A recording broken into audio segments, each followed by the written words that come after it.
with NBA All-Star Weekend right around the corner, I'm going to give you guys who I believe should be the Eastern Conference and Western Conference reserves. But before I get started on that, I want to tell you guys to hit that subscribe button, like, comment, and share, and tell a friend, tell a family member, tell whoever to support my channel.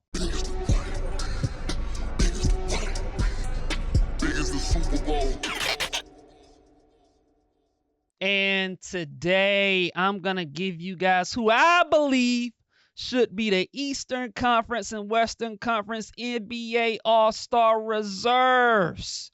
And yes, the NBA All-Star Weekend is about a couple of weeks away. It's not too far away.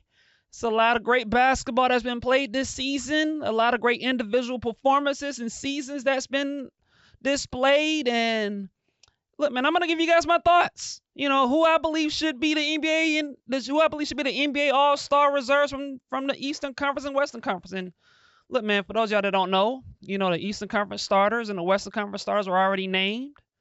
And the Eastern Conference starters was Jalen Brown, it was Giannis, it was Cade Cunningham, Jalen Brunson, and Tyrese Maxey. And in the Western Conference, the starters in that conference was Jokic and Victor Wembanyama, Luka Doncic, Shai Gilgeous-Alexander, and Steph Curry.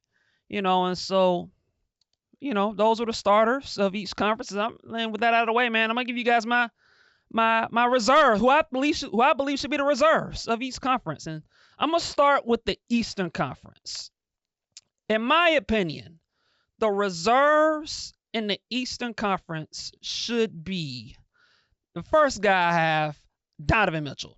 It's a no-brainer. It's got to be Donovan Mitchell. Donovan Mitchell's averaging nearly 30 points a game. He's been unbelievable for the Cleveland Cavaliers. The Cavaliers have been a little bit of a disappointment, you know, kind of, sort of. They've been up and down. They've been playing better recently. But the guy that's been the consistent of that team has been Donovan Mitchell. Like, he hasn't been the problem for the Cavaliers. And I think, to me, he's having maybe his best season yet. And so I think he absolutely should be a reserve. You can make an argument that he probably should have been a starter in the Eastern Conference. So he's one of my reserves. The other guy I'm going to give some love to, Scottie Barnes of the Toronto Raptors. Look, man, the Toronto Raptors have been a nice surprise. They're a top 5 team in the Eastern Conference record-wise. And it's because of Scottie Barnes. Scottie Barnes defensively he's been amazing defensively, just amazing. And look, I know Brandon Ingram gets the headlines because of his scoring and all that, but Scottie Barnes is the culture setter. He's the guy that makes that team go. To me, when I look at Scottie Barnes, he's Draymond Green with better offense. That's how I look at Scottie Barnes. Just unbelievable defender.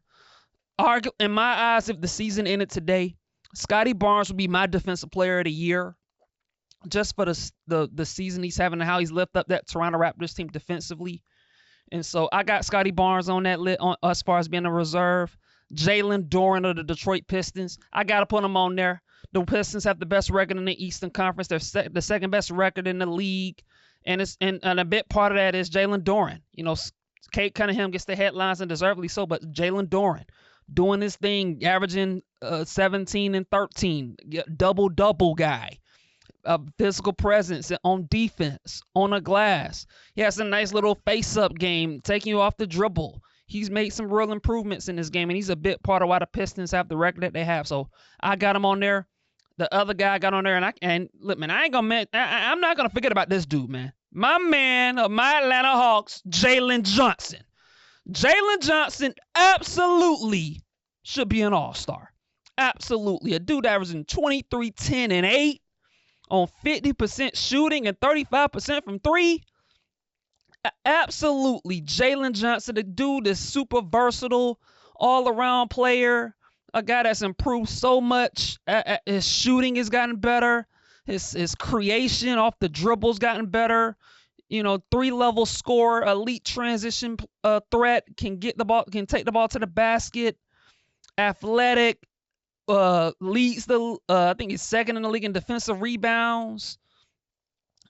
And look, man, the Hawks have been, they're under 500, but if you look at closely with their record, if you look at the Hawks record without Trae Young this season, they're 23-18, which is pretty good, you know. And that's on, if you do the math on that, 23-18, that's on pace for 46 wins. And so, look, man, this team without Trae Young, they've been pretty good. And so, I'm putting Jalen Johnson on the All-Star ballot, man. He's got to be in there, absolutely. The other guy that I'm also going to have on the All-Star ballot, Norman Powell of the Miami Heat. Another guy, career year, averaging 24 a game on I want to say, was it 48% shooting, over 40% from three. Just been a consistent scorer for the Miami Heat. The Heat are around 500 or so, but Norman Powell's been the most consistent player on the team. He's been a great addition to the Miami Heat, and he's having a career year. And I know he nearly made an All-Star team last year. He deserves it this year, and he's got to get on there. And so I got him on there. And in my two wild card players in the Eastern Conference, I got Michael Porter Jr. of the Brooklyn Nets. And yes, I know the Brooklyn Nets stink. They have I want to say they're 12-33 or something like that. I might be wrong about that. I know they have 12 wins. Look, man, I know what an all-star looks like when I see it. Michael Porter Jr.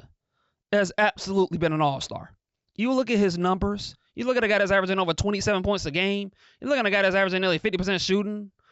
Shooting over 40% from three. The dude is just ridiculous in what he's been able to produce this season. And I know the Nets are bad. I get it. But look, man, Michael Porter Jr. is doing some stuff with the Nets that I didn't see when he was in Denver. I mean, this dude was looking like the Michael Porter Jr. in high school that people thought would be a top pick. That's the Michael Porter Jr. we've seen this season. Just hitting off the dribble threes, off the bounce, off the catch, movement threes, getting the ball, taking the ball off the dribble. Michael Porter Jr. has been unbelievable. And I know the Nets have a bad record. I get it. But look, man, Michael Porter Jr., it's hard to look at the Eastern Conference and find 10 better players than Michael Porter Jr. this season. He should be an all-star. Absolutely. And the last guy that I have as far as being an all-star in the Eastern Conference, I got Pascal Siakam of the Pacers. Another guy. I get it. The Pacers, bad losing record. But I'm not going to hold that against Pascal Siakam. I think Pascal Siakam has been awesome. He's averaging 23 a game. He's averaging 8 rebounds. I'm putting Pascal Siakam on that list, man, as far as being an all-star. We all know what he's been doing in his career. And we all know the Pacers, for the most part, they've been injured. But, they've gotten some guys back healthy recently. Benefit Mathurin's been back. Aaron Nesmith's been back. He started to come back. Andrew Nembhard's starting to come back, and the Pacers are starting to play a little better. And so I'm going to get some love to Pascal Siakam. And so that's my Eastern Conference Reserves All-Stars. And so, again, the Eastern Conference All-Star Reserves in my eyes, I got Donovan Mitchell of the Cleveland Cavaliers. I got Scottie Barnes of the Toronto Raptors. I got Jalen Duren of the Pistons. I got Jalen Johnson of my Atlanta Hawks. I got Norman Powell of the Miami Heat. I got Michael Porter Jr. of the Brooklyn Nets. And I have Pascal Siakam of the Indiana Pacers. That's my Eastern Conference NBA All-Star Reserves. Now to the Western Conference, who I believe should be the Western Conference All-Star Reserves. The number one guy that I have as far as the Western Conference Reserves, no-brainer, Anthony Edwards. The Anthony Edwards, to be honest with y'all, should have been a starter over Steph Curry when it comes to the Western Conference All-Stars. But he's my number one guy as far as being the Western Conference All-Star Reserve. I mean, averaging nearly 30 a game. The efficiency, nearly 50% from the field, over 40% from three. Enough said. Anthony Edwards, the Minnesota Timberwolves, are top 6 in the Western Conference. He's got to be an all-star. No-brainer. The next guy I have, as far as being an all-star, I got Kevin Durant. KD, Houston Rockets. He's still that dude, man. Kevin Durant is still that dude for the Houston Rockets. Guy's averaging is having another really good year, averaging over 27 a game. around 50% shooting. I mean, he's Kevin Durant, and the Houston Rockets have been winning, and so he's on the list. Another guy I have on the list is teammate Alfred Sengun, another guy on the list, double guy, averaging over 23 a game, double over 10 rebounds a game, and he's been terrific, man, for the Houston Rockets, man. And defensively, I think he's underrated. And so I think he's done a nice job of patrolling the paint a little bit. We are offensively versatile, can handle the ball, can pass, can finish around the basket. And Alfred Sengun, he's got to be on there. The other guy I have on there, Chet Holmgren of the Oklahoma City Thunder. When the Oklahoma City Thunder have the record that they have, they got to get two guys. And the second guy after Shai Gilgeous-Alexander is Chet Holmgren. He's averaging over 17 a game, 50% shooting from the field. He's averaging around 2 blocks a game. He's another guy that should be in a conversation for Defensive Player of the Year. He protects the rim. He can rebound. He can score. He can shoot. He can shoot the three. He stretches the court. He runs the floor. He does it all for the Oklahoma City Thunder, man. And I think he should be an all-star, especially when you look at the fact that the Thunder have the best record in the league. So he's on my all-star reserves. And the fifth guy I have, as far as being an all-star, Jamal Murray of the Denver Nuggets. Look, man, the fact that the Nuggets are winning games without Jokic is unbelievable to me. And it's because of Jamal Murray. He's having an unbelievable year. And Jamal Murray's missed a lot of all-stars in his career. He's never made an all-star game.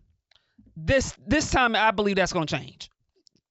Jamal Murray should be an all-star, without a doubt, man. And if he doesn't become an all-star this year, he'll never be an all-star. He absolutely deserves to be an all-star. The Nuggets are top 4 in the Western Conference. And Nikola Jokic has been out for, 3 weeks? It's without a doubt. Jamal Murray, absolutely no-brainer, should be an all-star. Efficiency through the roof, over nearly 50% from the field, over 40% from three. Just, it's a no-brainer. Jamal Murray should be an all-star. And my 2 wild card players for being an all-star in the Western Conference, I got Devin Booker of the Phoenix Suns. I got to put him on. He's got to be an all-star. The Phoenix Suns have arguably been the biggest surprise in the Western Conference, and Devin Booker's their best player, and he's leading that team. You know, he's the leader of the team. He's the guy. The Phoenix Suns made the decision to build around Devin Booker and move on from Kevin Durant and give him a big deal. And look, people around thought it was a mistake and that the Suns should have moved on from Devin Booker too. And I'm one of those guys that thought that. But hey, I got to give the Phoenix Suns some love, man. They've been awesome.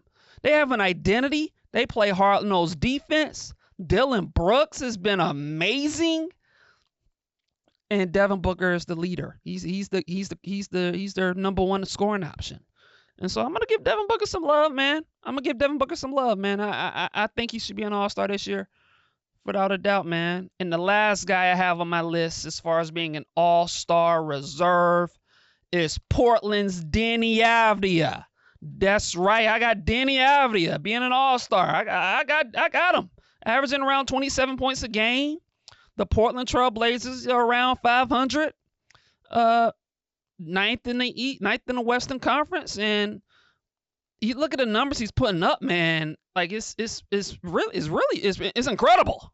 You know, it's incredible. He's putting up some legit numbers, man. 27 points a game. And he's getting to the free throw line, and he's had some triple doubles. You know, in a way, he's kind of been like the Western Conference version of Jalen Johnson to me. Like, you got to give the man his props, man. You get Deni Avdija of the Portland Trail Blazers. Like, you got to give the man his props. The Blazers are right there in the play-in. They have an outside chance of making the playoffs. And so I'm going to give that last Western Conference reserve nod to Deni Avdija. And so my Western Conference NBA All-Star reserves as follows again. Anthony Edwards of the Minnesota Timberwolves. Kevin Durant of the Houston Rockets. Alfred Sengun of the Houston Rockets. Chet Holmgren of the Oklahoma City Thunder. Jamal Murray of the Denver Nuggets, Devin Booker of the Phoenix Suns, and Deni Avdija of the Portland Trailblazers. And that is my Western Conference NBA All-Star reserves. And there you have it, folks. I gave you guys my NBA All-Star reserves of the Eastern Conference and in the Western Conference. Y'all agree with my picks? You know, y'all think somebody else should have been mentioned as far as like a NBA All-Star reserve? Man, I would love to hear y'all thoughts in the comments. But that's all I have. And I'll catch you guys in the next episode. Talk soon. Peace.